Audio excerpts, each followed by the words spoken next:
আসসালামু আলাইকুম এভরিওয়ান। আমি কামরান এই মুহূর্তে অবস্থান করি আমাদের নিজ বাড়িতে। আপনারা অনেকেই জানেন বিগত কয়েকদিন আগে আপনাদেরকে একটা লাইভের মাধ্যমে দেখানোর চেষ্টা করেছিলাম। আজকেও সেই ভিডিও আপনাদেরকে লাইভের মাধ্যমে দেখানোর চেষ্টা করব। আসলে আপনারা জানেন যে এই মসজিদটার নির্মাণ কাজটি চলমান অবস্থায় রয়েছিল।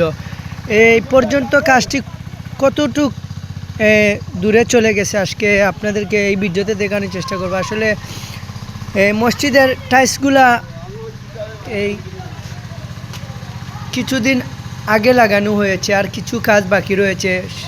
বাইরের সাইডগুলো আপনাদেরকে এই বাইরের সাইডগুলো দেখানোর চেষ্টা করবো। আসলে জানেন আপনারা সবাই মসজিদের সিনারিটা দেখতে খুবই সেরা লাগছে আমার কাছে, আপনাদের কাছেও আশা করি সেরা লাগবে। দেখতেছেন বাইরের সে সব কিছুই কাজ বাকি রয়েছে, ভিতরের পাশাপাশি কাজগুলো কমপ্লিট হয়ে গেছে। তো দেখলাম আমরা মসজিদের খামগুলা খুব সুন্দর লাগছে। আর এত দূরই হেঁটে যাওয়া লাগবে না, আমাদের নিজ বাড়িতেই সবগুলা নামাজ পড়তে পারবে মানুষে। দেখরা আজকে আপনাদেরকে দেখানো খুবই সুন্দর লাগছে, খুবই সেরা লাগছে আমার কাছে।